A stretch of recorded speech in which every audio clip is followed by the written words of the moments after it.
បញ្ហានៅក្នុងឆ្នាំ2026ដែលគេប្រយ័ត្នថា fake profile គឺមានច្រើនហើយមានច្រើនណាស់ក្នុង2020ឆ្នាំមុនអាចនឹងមានតែឆ្នាំ2026ទៅចេញមកមានច្រើនហ្មងហើយដល់ពេលអញ្ចឹងអ្នកដែលមិនបានដឹងងាយស្រួលនឹងចាច់បោកគេឆ្នាំ2026នេះក៏ដោយនៅក្នុងយុគ9ក៏ដោយរបស់ fake គឺអត់ជោគជ័យមនុស្សល្អ fake ក៏មិនជោគជ័យដែរអញ្ចឹងយើងព្យាយាមធ្វើម៉េចក៏ដោយយើងកុំសម្ដែងធ្វើល្អតែយើងសុំឲ្យល្អអស់ពីចិត្តល្អពីក្នុងចិត្តចាអញ្ចឹងបានយើងអាចនឹងជោគជ័យបានអញ្ចឹងនៅក្នុងយុគកាលពីយុគ8អ្នកខ្លះក៏សម្ដែងធ្វើល្អតែអត់មានអ្នកចាប់បានចំណុចគាត់ថាគាត់សម្ដែងហ្នឹងមែនទេតែយុគ9នេះអត់បានទេដូចហាញដល់អ្នកហាញហ្មងចាអ្នកចិត្តទេអត់ចិត្តទេអញ្ចឹងខុសគ្នាពីស្ថានភាពពីយុគសម័យមួយទៅយុគសម័យមួយមានការផ្លាស់ប្ដូរចាអញ្ចឹងនៅក្នុង2026នេះភ្លើងមកទៀតគឺបើកបង្ហាញហ្មងលាក់ក៏លាក់អត់ចិត្តដែរអ្វីដែលមិនល្អលាក់អត់ចិត្តទេអញ្ចឹងដូចអ្វីមិញដែលខ្ញុំ Master Christian ក៏និយាយពីពាក់ព័ន្ធនឹងអ្នកខ្លះ profile fake ទៀតនេះក៏និយាយថាបើ master ពិតប្រកបអត់ឬក៏ fake master ទៀតហ្នឹង there's such word exists like fake master they fake it they claim themselves as a so many even in Europe that's dangerous for us it is dangerous because we live in the times when people do not check anything so fast we like everything that is fast no time but this year they cannot hide anymore this will come to the surface they will also come to the surface because it's not just illusion it's also showing ចឹងនៅក្នុងឆ្នាំ2026នេះគឺមនុស្សយើងត្រូវការដឹងរឿងអ្វីដែលពិតប្រាកដត្រូវការ research profile ឧទាហរណ៍ថាអ្នកនឹងមកមួយគាត់ធ្វើបែបនេះល្អចេះពួយឆែកមើលតើល្អចឹងមែនអត់ profile របស់គាត់នឹងល្អមែនអត់ចឹងណាព្រោះដោយសារខ្ញុំឧទាហរណ៍ងាយលេងងាយចាស់ Feng Shui Master អ្នកខ្លះក៏ត្រឹមតែរៀនបានកន្លះឆ្នាំចេញមក Master បាត់ប៉ុន្តែសួរថា Master បានពីណាមកអ្នកណាទទួលស្គាល់ឧទាហរណ៍ថាបើសិនជាករណីមានកន្លែងមួយបើខ្ញុំឧទាហរណ៍កន្លែងមួយដែលបើកថាបង្រៀនតើអ្នករៀនចប់ปุ๊បឲ្យ Master សួរថាតើកន្លែងហ្នឹងមានសិទ្ធិដែលឲ្យសញ្ញាបត្រ Master អត់បើគ្រាន់តែជាលិខិតប្រដាមួយសន្លឹកនិយាយថា Master តែអ្នកនោះគាត់រៀនមកមិនទាំងអនុវត្តចេះបានជួយអ្នកណារៀនមិនដែរសំខាន់គឺការអនុវត្តអត់បានតែគាត់ Master បែបវិធីណាអញ្ចឹងចំណុចនេះគឺសញ្ញា Master Krishna គាត់និយាយមួយខ្ញុំដែរគាត់និយាយថាអ្វីដែលគាត់ស្រឡាញ់នៅក្នុង ISA គាត់ស្រឡាញ់តថាពួកយើងរៀនហើយយើង practice យើងអនុវត្តហើយយើងរៀនទៀតរៀនហើយយើងអនុវត្តយើងតេស្តយើងត្រូវដឹងថាតើមួយជា formula មួយណាពិត formula មួយណាដែលមិនពិតមួយណាដែលយើងអាចជួយមនុស្សបានមួយណាដែលជា formula មិនពិតគឺធ្វើឲ្យមិនត្រូវមិនជួយទេគឺធ្វើឲ្យអ្នកដែលជឿយើងនេះគ្រោះថ្នាក់ទៀតអានឹងហើយគឺជាចំណុចដែលពិបាកមែនទែនគឺសម្រាប់ការ control សម្រាប់អ្នកដែលរៀនថ្មីចឹងចំណុចនេះដែលពួកយើងទាំងអស់គ្នារៀងរាល់ឆ្នាំហ្នឹងគឺមានការធ្វើប័ណ្ណបង្ហាញពី Senior Master ក៏ដោយ Master ដែលធំក៏ដោយដែល Grand Master ក៏ដោយគឺទៅធ្វើប័ណ្ណបង្ហាញថាតើ formula មួយណាតែប្រើបានល្អprobably ណាប្រើបានមិនល្អអ្នកខ្លះក៏រៀន Pop Master ទាំងអស់ខ្លះទៅ Grand Master ទៀត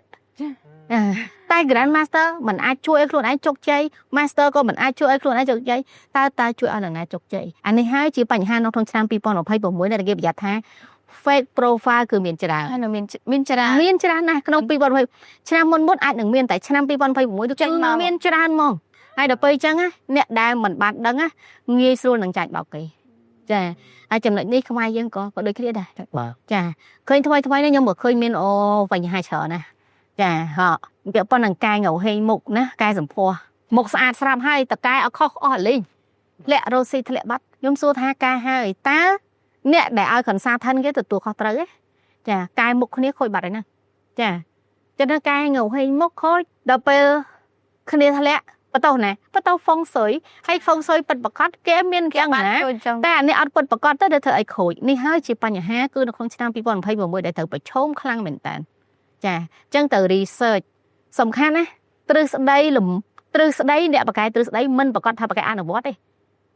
ចាចំណុចហ្នឹងណាអ្នកខ្លះបកកាយខ្ញុំឧទាហរណ៍ថាបកកាយឧទាហរណ៍ថាទ្រឹស្ដីនិយាយចេញមកទៅធ្វើអាចេះល្អតើខ្លួនគាត់បានធ្វើនៅ ខ្លួនគាត់ចេះអនុវត្តបាននៅខ្លួនគាត់អាចយកទ្រឹស្ដីហ្នឹងមកជួយខ្លួនគាត់បាននៅអត់បាននៅពេលដែលអត់បានតើយើងអាចនឹងជឿគាត់បានទេថាតើរូបមន្តដែលគាត់ធ្វើហ្នឹងត្រូវឬមិនត្រូវនេះអាចជាបញ្ហាតែអ្វីដែលគាត់និយាយមុនហ្នឹងប្រឈមនឹងរឿងហ្នឹងមែនតើនៅក្នុងឆ្នាំ2026នេះ ចឹងនឹងមានករណីនឹងកាត់ឡើង ច្រើនណាស់ស្រុកខ្មែរអ្វីដែលបារម្ភគឺបងប្អូនប្រជាពលរដ្ឋខ្មែរយើងគឺត្រូវតែប្រយ័ត្នរឿងហ្នឹងមែនតើ fake ច្រើនណាស់ចឹងនេះហើយឥឡូវនេះគេចាប់ដើមមានច្រើនណាស់ហើយក៏មានអ្នកខ្លះសុំថតរូបជាមួយខ្ញុំមកប៉ោះហើយទៅ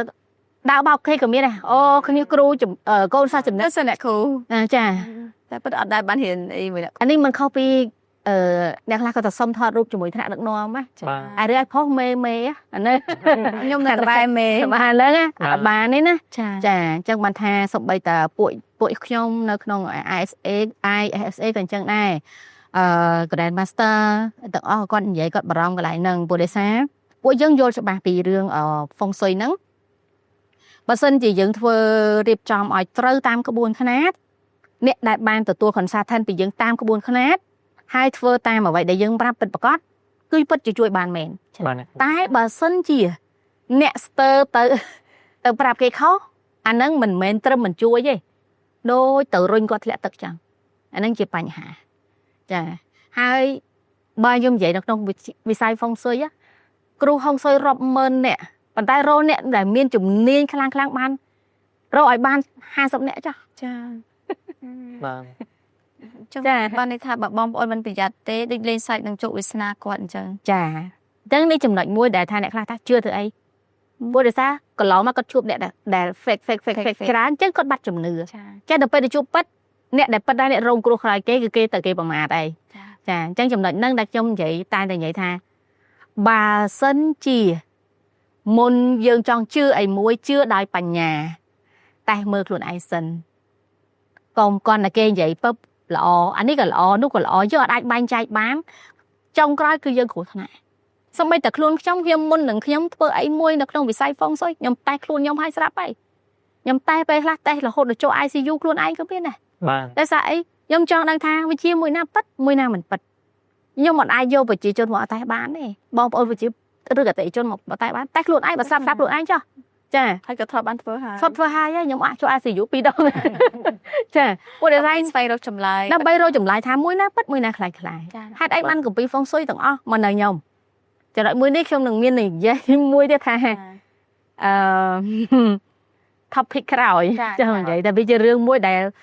ផលចំណេញរបស់កម្ពុជាយើងមែនតែនផលចំណេញខ្លាំងបើសិនជាយើងមើលឲ្យជ្រៅគិតឲ្យជ្រៅគឺកម្ពុជាយើងចំណេញខ្លាំងហើយក៏ខ្ញុំក៏សូមអរគុណដល់លោកគ្រូខ្ញុំដែរដែលគាត់សន្យាជាមួយខ្ញុំជាមួយអាដាមរដ្ឋមន្ត្រីគាត់សន្យាព្រោះធម្មតាគាត់ជាអ្នកដែលអាចជួយនៅវិហាងជា consultant ណារបស់ការអភិវឌ្ឍរបស់ប្រទេសគាត់ បាទ អញ្ចឹងគាត់ធ្វើឲ្យជោគជ័យហើយអញ្ចឹងខ្ញុំបានសិក្សាពីគាត់ហ្នឹងយើងដឹងថាតើយើងគួរធ្វើម៉េចដើម្បី support ឲ្យប្រទេសយើងរីកចម្រើនហើយពេលហ្នឹងខ្ញុំជាមួយអាដាមរដ្ឋមន្ត្រីគាត់និយាយថាជួយកម្ពុជាផងអ្វីដែលអាចជួយបានគាត់ថាអូខេ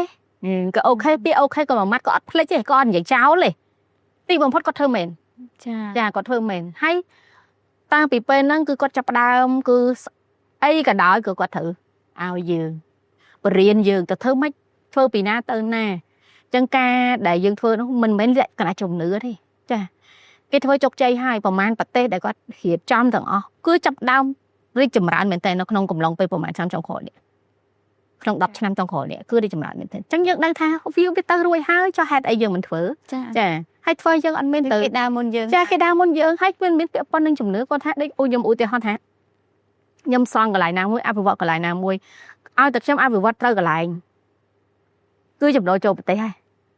ចំណូលចូលក្រុមហ៊ុនក៏ចំណូលចូលប្រទេសដែរមែនទេទេសចរចូលប្រទេសទេសចរចូលចរន្តលុយក៏ចូលទៅប្រជាជនដែរពន្ធក៏ចូលប្រទេសដែរអាហ្នឹងគឺយើងគិតឲ្យវែងណាដើម្បីប្រយោជន៍ជាតិប្រយោជន៍ប្រជាជនយើងទាំងអស់គ្នាតែយើងធ្វើបែបហ្នឹងរស់ទាំងអស់គ្នាយើងអត់អាចទៅរស់ម្នាក់ឯងទេស្លាប់ទៅយើងទៅ2ម៉ែត្រ4ជ្រុងទេចាអញ្ចឹងតើយើងតើមានអាគេហៅក្រាត់កំណត់មួយនឹងមួយគឺធ្វើដើម្បីជាតិដើម្បី support រាជរដ្ឋាភិបាលជួយគ្នារាជរដ្ឋបើសិនជារាជរដ្ឋាភិបាលប្រឹងតែខ្លួនប្រឹងតែរាជរដ្ឋាភិបាលប្រជាជនឡើងទៅវល់ទាញឡើងទៅវាយប្រហារឡើងទៅអីអញ្ចឹងគឺពិបាក ចា តែចំណុចហ្នឹងគឺខ្ញុំតែងតែគិតថា